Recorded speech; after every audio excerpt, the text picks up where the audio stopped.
ప్రభుత్వ పాఠశాలలో మౌలిక వసతులు ఏర్పాటు చేయాలని, ప్రైవేట్ కార్పొరేట్ పాఠశాలలో వసూలు చేస్తున్న ఫీజులను నియంత్రించాలని, అలాగే విద్యా హక్కు చట్టాన్ని అమలు చేయాలని డిమాండ్ చేస్తూ జోగులాంబ గద్వాల జిల్లా గద్వాల పట్టణంలో ఈరోజు ఏబీవీపీ ఆధ్వర్యంలో డీఈఓ ఆఫీస్ ముట్టడి చేశారు.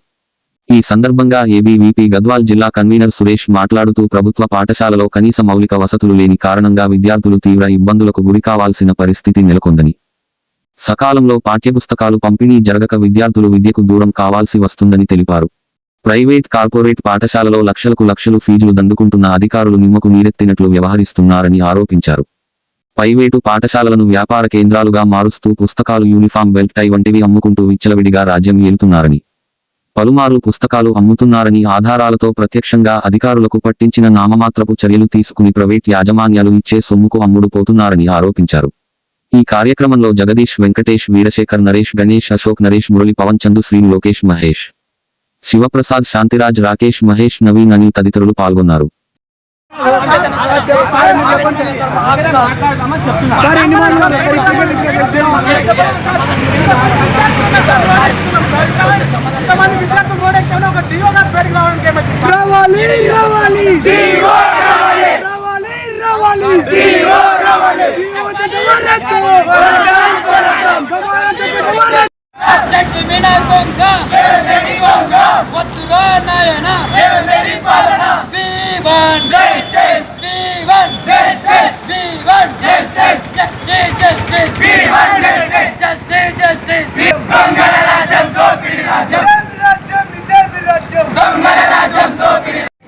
అయిపోతుంది.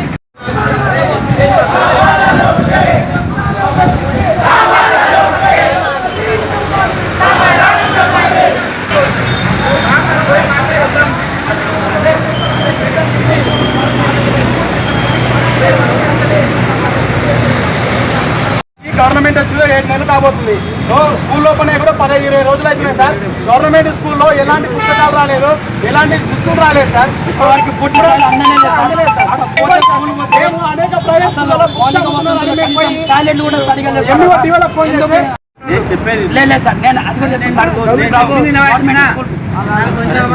ఒక్కనివే కాదు, గుంపులా ఉండి ఇట్లా మాట్లాడి చెప్పింది నువ్వు, ఇది వచ్చింది నువ్వు, నీకున్న సమస్యలు చెప్పని అంతేగాని ఆర్గ్యుమెంట్ చేస్తాను కాదు కదా. చెప్పాలి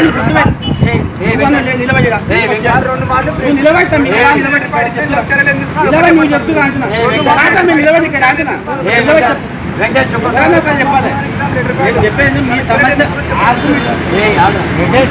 ఆర్గ్యుమెంట్ చేస్తానికి రాలేదు, నీకున్న సమస్యలు చెప్పుకోవడానికి వచ్చింది. నీకున్న సమస్య ఏదో చెప్పండి, వింటామంతే కానీ నువ్వు ఆర్గ్యుమెంట్ చేస్తామని వాస్తవంలో 10 సమస్యలు అన్ని తెచ్చుకొని పెట్టుకుంటే కూడా ఎంఏఓకి అయినా మేము చెప్తే కూడా మేము రాము, మాకు సంబంధం లేదు. అవసరం మీరు ఎంఈఓ ఫోన్ చేస్తే పర్మిషన్ ఇస్తే పోతామంటే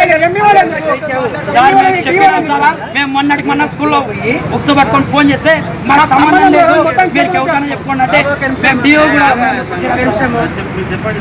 బిఎస్సీ సంవత్సరం వరకు నడుస్తుంది, వస్తాం సార్. మేము అదంటే నేను సార్ వస్తాం. మేమేమంటున్నాం సార్ అంటే చెప్పి మీరు అన్నట్లు యూనిఫామ్స్ అన్ని వచ్చినాయి సార్, పూర్తి స్థాయిలో లేదు. నేను అదే అంటున్నాను సార్.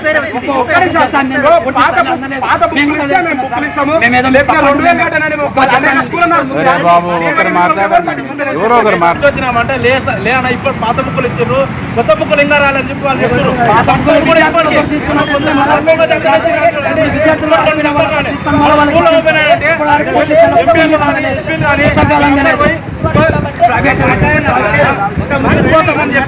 బుక్కులు పంపిణీ చేస్తున్నాం, పంపిస్తున్నాం అని చెప్పి పేపర్లు అన్ని న్యూస్లు వచ్చినాయి. కానీ పిల్లలు అంటే పిల్లలతో లేలేదు అంటే ఆపడానికి ఒక్కరోజు ఇచ్చారు కానీ మిగతా రోజు లేదు.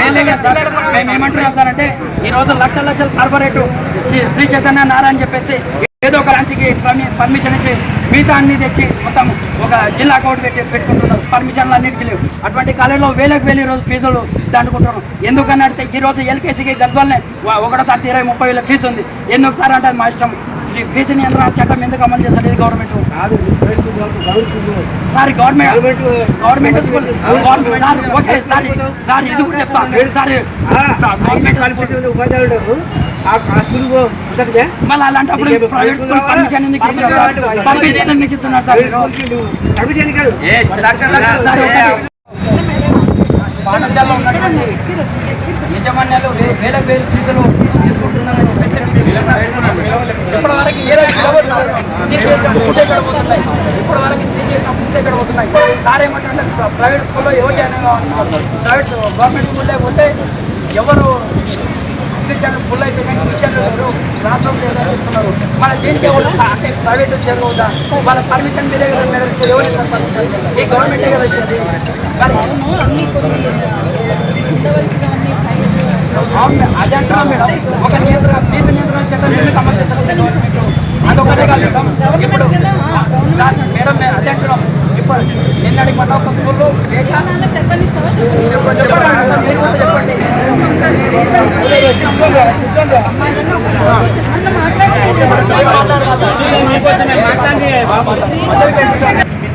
రేపు నెక్స్ట్ మంత్ మీటింగ్ పెడతాం. అంటే అన్ని జిల్లాల్లో కొన్ని సో రీజన్ అలాగే నేను ఎటుంటే అటు తీసుకోండి. అయితే రీజన్ గుడికి అమ్మచ్చు, డ్రెస్ అమ్మకూడదు, తల్లి అమ్మకూడదు, షూ అమ్మకూడదు. అట్లా మేము కూడా మన జిల్లాలో ఇస్తాము. మీటింగ్ పెట్టి ప్రైవేట్ స్కూల్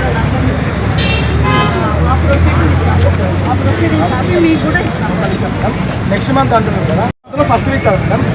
స్కూల్ ఓపెన్ అయ్యి 15-20 రోజులు అవుతుంది. ఓపెన్ అయినాయి 20 రోజులు అవుతుంది. పుస్తకాలు డ్రెస్సులు అమ్మిన తర్వాత మీరు మీటింగ్ పెడతారా madam?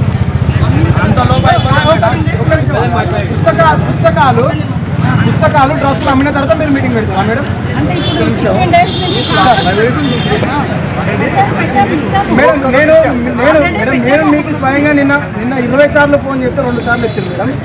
Madam Hyderabad okay madam, దానికే ప్రాబ్లం లేదు మేడం. నేను సమస్య చెప్పుకుంటాను మేడం ఒకటి లేదు సార్ మేడం ఒకటి మేడం హైదరాబాద్ నుంచి మేడం ఓన్ నెంబర్ కాదు మేడం, ల్యాండ్లైన్ నెంబర్. ముక్కలు లోపలకుండా పక్కన ఉన్నటువంటి రూమ్ కావచ్చు, బిల్డింగ్ తీసుకొని దాన్ని అమ్ముతున్నారు. ఎవరైనా ఎంబీఓలో ఫోన్ చేస్తే మాకు సంబంధం లేదు, స్కూల్లో ఉంటేనే మేము మాకు సంబంధం. ఓకే దాన్ని మేము మాట్లాడినాము. లోపల స్కూల్ లోపల ఉన్న బుక్స్ కూడా ఫోన్ చేస్తే మాకు ఎంఈఓకి ఫోన్ చేస్తే మేము ఏమంటాడు, మాకు డిఓ చెప్తే మేము వస్తాము, లేదా స్టాఫ్ పంపిస్తాం, వాళ్ళు పంపిస్తాం అంటే అక్కడ ఉన్న ఎవరు రాకపోతే అక్కడ బుక్స్